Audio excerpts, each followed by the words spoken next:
Hello everyone and welcome to this new Unreal Engine tutorial series. In this series, we're going to learn how to pick up objects with some cool animations. We're going to start the series with basic and simple animation pickup.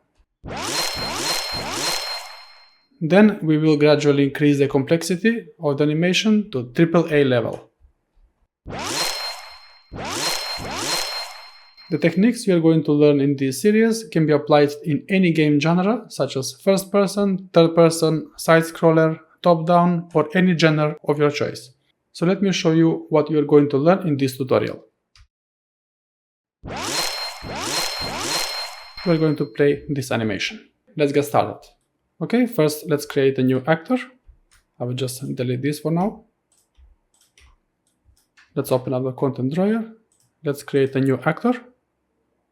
Blueprint class, actor, and I'm going to name this actor pickup_1. Now open this actor. Now I know the name is not great, but because we will create many different animated pickups in the future and to distinguish them in the game, I will name the actors pickup1, pickup2, etc. Okay, so now in the viewport, let's add a component and type sphere. We're going to add a simple sphere, and we can name this pickup_SM for static mesh. First thing we have to do is to go to the details panel and type collision. Now in the collision presets, click this drop down and go to custom. Now this is set to block. Now let's see what is this in the real game. So if I drag and drop pickup1, so collision block means we're going to be blocked when we go to this actor. But we want, when we touch this actor, to overlap it. Now back to the actor. Now we are going to go under the pawn and this. So the middle box is overlap. Now when you go into the actor, we're going to overlap it. And you see what's happening when you overlap? The camera clips. And also, if you move like this the camera, we are clipping. Now let's fix that. So under the collision, we're going to ignore the visibility and the camera. That way, won't overlap with the sphere. You see, you can go like this. And if you go inside, it's all good. Okay, so pause the video and see what is the collision setup. And next, let's go to the event graph. I'll just close this down. And I'm going to delete all this, we don't need them. Now to create overlap event, click on the pickup SM. So this is the component. And scroll all the way down. And we need on component begin overlap. This one. Now from here, many other tutorials are going to teach you, for example, cast to third-person character. So never use this. This is not good for your game for optimization. On my channel, in my tutorials, I will never use casting because this is not good for your game. I have the whole tutorial for this explaining in details why this is bad. As you can see, when you hover, this will cause the blueprint to always be loaded, which can be expensive. So check it out my tutorial, you will see in depth why this is not good. I will just delete this. Now let's open up the content drawer and let's find the third person character. I have put this from before. So when you select this self and type here tag, and you have actor tags, click on this plus button. And we are going to tag our player with the name of player.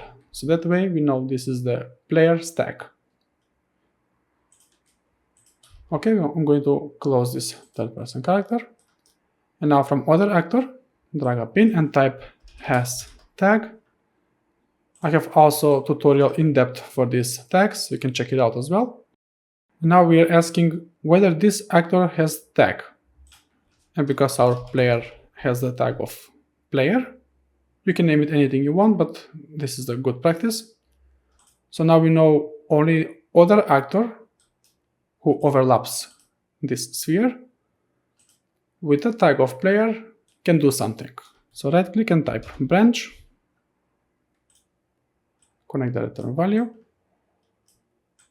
And now if this is true, we're going to do something. Now let's say if it's working, I will just simply drag a pin and type destroy actor. Now when I overlap this sphere, I should destroy the sphere. Okay, it's working. So if something else overlaps this sphere, nothing is going to happen because from this pin we have nothing connected. So now we are sure only our player can overlap with this actor and nothing else. I will just delete this for now. Now since we want to prevent multiple overlapping, you can simply right click and type do once. So that way the player only once can overlap with this actor. And from here, drag and drop the sphere. This is the component. And from here type move component to. So from the completed, when the player touches this sphere, we're going to move this component in any axis you want. And we want this component, this sphere, to move just only up. So up is the z-axis.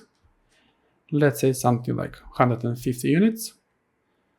And over time, how much time it will take to go to 150 units up. So if you put here, for example, 2 seconds, this is in seconds, by the way. Now let's see what's going to happen. So from here, in 150 units up, in 2 seconds, the actor will go. 1, 2. Okay? Now let's make it faster. Something like 0.1.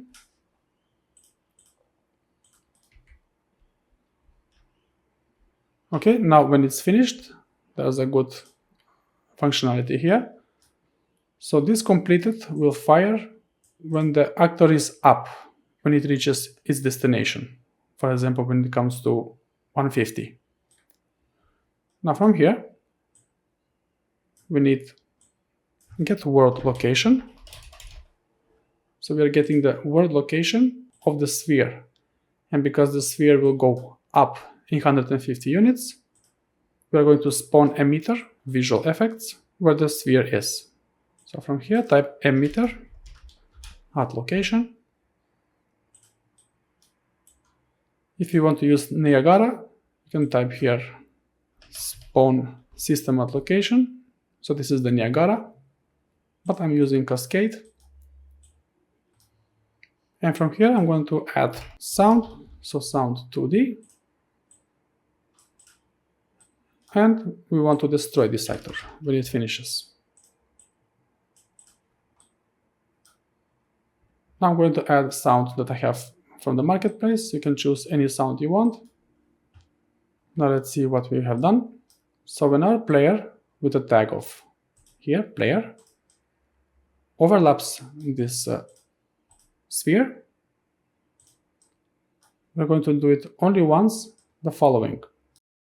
So wherever the sphere is, it will go up for 150 units in 0.1 seconds.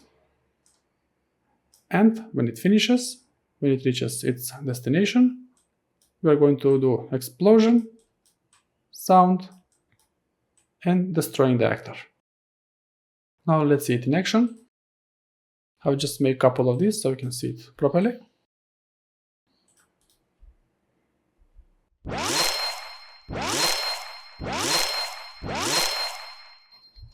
Okay, works perfectly fine. Now to make it even better, if you want,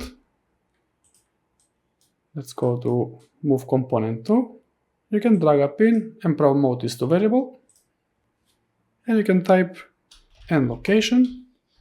Now very important thing, what you can do with this. So compile and save. We're going to check this instant editable and show 3D widget. Let me show you what is this. Now when you click on this actor, you see this 3D widget. Okay? So this is the location where the actor is going to end. So if you go to the details, if you go down, we have here under the default end location, this is the variable that we have created. And this is 150. You can adjust like this, lower or higher, and it's going to adjust independently from the others. So the default is going to be 150, but you can adjust lower or higher as you please. Now if you do it, for example, higher, this one, let's see what's going to happen. Keep in mind, the speed stays the same. Now, over time, you can also create a variable. So, animation speed. Now, default is going to be 0.1. Now, if you want to see these values in the viewport, check this eye icon, compile and save. Now, when you select the actor, we have end location variable, which is the vector, and animation speed.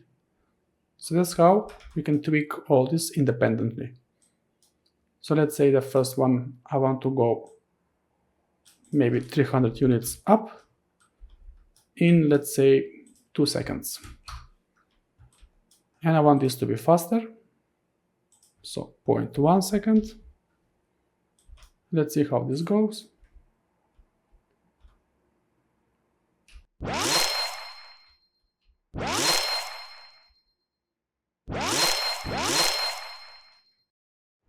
Okay, if you want free assets for your game, please check the link in the description. And this is going to be it for this video. I hope you had fun creating this cool animation. In the next tutorial, we're going to learn more fun and exciting animations, so keep an eye on the channel. I will post the tutorial very soon. Thanks for watching. I will see you in the next tutorial.